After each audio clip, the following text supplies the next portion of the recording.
Here are 3 types of plants that you can grow as a small space beginner gardener. Hi, my name is Marian, and as a beginner gardener, it can get overwhelming picking what plants to grow, or just you get too excited and just go into it blindly. But if you really want to set up for your success, I can recommend 3 types of plants that you can grow successfully as a small space beginner gardener. First one is herbs.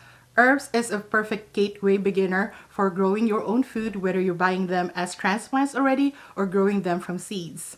If you're going from seeds, they do germinate very fast, they grow very fast, and they also tolerate a lot of many different conditions, as even cold conditions, and they can be grown indoors and outdoors, and they take up little to no space. A lot of herbs are also perennial, so some of them you can just grow once and you're going to keep coming back every single year. And my biggest advice when picking the herbs that you want to grow is pick the ones that you actually use a lot. For a lot of people, that would be like basil, thyme, oregano, sage, mint. And those herbs I'm growing this year, and in previous years I just bought transplants because it's just easier, but this year I'm trying to grow them from seed. And aside from basil, oregano, thyme, rosemary, I'm also trying to grow chives, and all of those I'm growing from seed, but some you could also grow from stuff that you buy from the grocery store, like spring onions. Spring onions is not really an herb, it could be a vegetable, but that's something that I use to season and garnish my food, and they're very easy to grow. You could just buy grocery store ones. Just make sure to just keep the bottom part that has the roots on it, the white part, put it in water, it will grow more roots, and the moment it grows a significant amount of roots, you can plant them in soil and you will have spring onions throughout the season. You can do that for a lot of types of herbs. You could do it for basil. Basil propagates very easily in water, and you can do the same, let it root, and then plant it in soil and you'll have basil. And even if you buy herbs as seedlings, they're probably the cheapest one that you can find in a greenhouse, in a nursery, or a garden store when it comes to plants. And the next thing you can grow is, of course, fruits and vegetables. This is kind of like the main stuff, and they're usually divided into 2 different categories: the winter crops and the summer crops. And as a beginner, I highly recommend just focusing on the summer crops first. While there are very easy to grow winter crops, they usually have a very short period of growth because a lot of them are not heat resistant. Because they have a shorter growing period, a lot of them required seeding maybe a few weeks ago already. And for a lot of beginners, you might just start thinking of starting gardening and they're already telling you it's too late for you to grow winter crops or to seed winter crops. And that is not true for every single zone or area you're in. But if you want to get a really good harvest for winter crops, it is good to start early. And that's why some people might say, oh, it's too late for you to start winter crops. But with winter crops, you could also get transplants. So instead of growing like lettuce, for example, from seed, if you can get a transplant, you can still get a good harvest from them throughout your winter season, even up to early spring, before the weather gets really, really hot. But as a beginner gardener, you just have more time to have a trial and error period when it comes to summer crops, because you don't have to like start right away. For most of the summer crops, you have to wait until your last frost date before you start planting them outside. Or if you want to indoor seed, this could be the perfect time for you to start indoor seeding, or you could still wait for a few weeks more before you start indoor seeding them. And this is what I'm doing this year. I'm really focusing more on summer crops. And in previous years, I have grown winter crops like lettuce and kale, even attempted broccoli. But this year, I'm really focusing more on summer crops. For this year, the summer crops that I'm growing is one, tomatoes. I know I said in a previous video of mine that I'm not attempting tomatoes this year, but I found a variety that I think is ideal for me, which is a short bush plant that is high yielding. I think I'll be able to grow that and it's going to be worthwhile for me. Same for cucumbers. This is my first year attempting to grow cucumbers, and also eggplant. I got seeds from Eden Brothers, and they do have the high yielding type, so one plant would produce a lot, so I don't have to grow so much of them. But for beginners, the true and tested easy crops are peppers. You could grow a lot of variety of peppers and they would grow easily. For most of them, you'll only need one plant because they are high yielding, they're high producing, kind of like with jalapeno. I grew jalapeno every single year, and I just buy the transplant for like $3 at a farmer's market near me. And that's all I need the entire season because it produced a lot of jalapenos. And we don't really use jalapenos that much for me to need more than one plant, and usually I have an overabundance from that jalapeno plant that is really worth it. For $3, I get jalapenos the entire season, more than that I need. I'm also trying to grow a couple of hot peppers and also sweet bell pepper. And the thing about fruits and vegetables too, you could grow them from food that you already buy, like from the grocery store food that you buy. Just take out the seed, let them dry out a little bit, and you can do a little bit research online on how to plant them properly and when to plant them.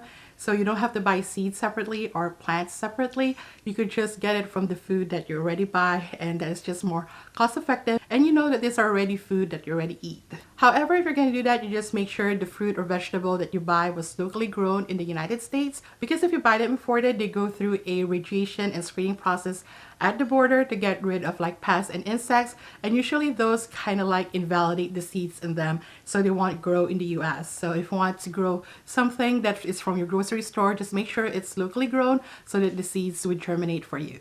And the third thing that you could plant as a beginner with a small space is flowers. Yes, flowers.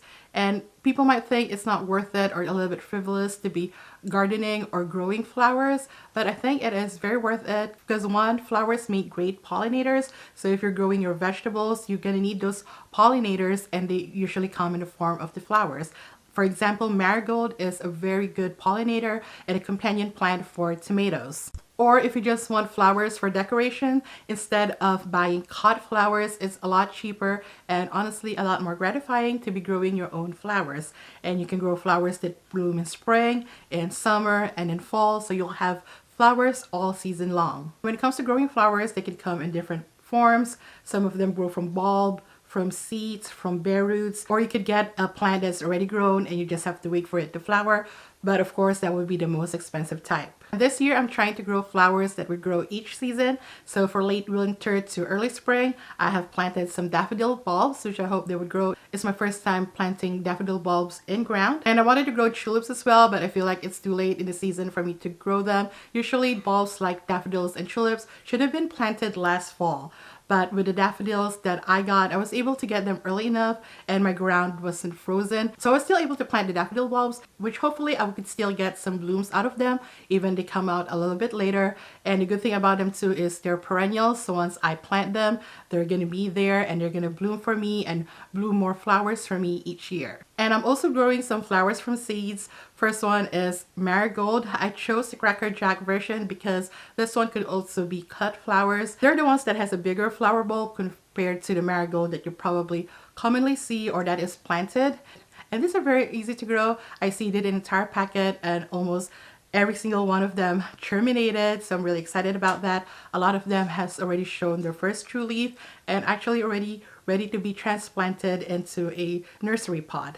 And the second one that I'm growing is zinnias. I tried growing zinnias last year, but it was late in the season, so it didn't bloom as much for me. But now that since I've started interseeding them a lot earlier, hopefully I will get blooms for them the entire summer long. Both marigold and the zinnia would bloom the entire summer, even up to early fall until my first frost date, which is great. So they're going to be there for the entire season for me to enjoy. For spring, I already have my peonies. I planted the bulbs for them like 3 years ago. The thing with peonies, if you're starting out with bulbs, it is a waiting game. It takes about 2 or 3 years before they start producing flowers. But once they do it in abundance. And each year I just get more and more peonies. For me though, the window for peony growth is very, very small. I probably get like a week, maybe 2 of peonies, and that's it. Peonies, unlike zinnias or marigolds, they are not cut and go flowers. Once you cut the flower, that's pretty much it. They don't really grow new ones after you cut them. So that's why I get why peonies can be expensive if you buy them as cut flowers. But I've also put out videos in the past how you could save your peony flowers so that you could have them all season long after you cut them. So do check those out. So I'm also growing ranunculus this spring. It's my first time attempting growing ranunculus, and I've heard different things about it. Some people say it's easy, some say it's hard. And for me so far, it's working out. I got a dozen of corms from Easy to Grow. And he sent me about like 12 corms of different sizes. Some were big, some were small. So I was betting that the big ones would sprout, the small one wouldn't. But now I'm in the pre-sprouting stage and I've seen like both has sprouted. Not all of them, but both trays where I had the ranunculus corms have sprouted. So I'm really excited, and those are also ready to be transplanted. So that's my next step in growing my ranunculus. And the last flower that I'm growing this year are lilies. I got 2 varieties of them. One is the rose lily, which is a white lily that looks like a rose, and I'm getting bulbs from them. I pre-ordered them from Eden Brothers, not sponsored, but lately I've just been ordering my seeds and bulbs from them. But they don't ship, I believe, until like late March or April, so I can't show it in this video yet. So I'm probably gonna share it in a short video, as well as Lily of Valley. If you are a bride, you probably heard of Lily of Valley. It's kind of like one of those coveted flowers. They're actually a bit hard to grow, but honestly they're actually considered a weed, but they're very popular in the bridal industry and very expensive to buy. So I'm trying to grow them. I ordered bare roots of it and see how successful I am in growing lily of valley. In a future video in April or maybe in May, I'm going to share with you what the garden looks like. Because most of this I'm doing container gardening in my patio and a little bit in my front yard. I don't have a lot of space for this gardening, but you could see like with the choices that I made and maximizing the space that I have and making sure that the plants that I pick are companion plants. A lot of it I share real-time updates in my short videos, so make sure you are watching those too, not just my long-form videos. So make sure to like this video, make sure you're following me and get notified with all the videos that I put out so you can get all my updates on gardening for this season. Thank you so much for watching. If you like this video, please give it a thumbs up. If you're new here, please do subscribe. And if you haven't yet, check out my previous video. And until my next video, I see you. I appreciate you. Take care of yourself and each other and have a wonderful gardening season. Bye.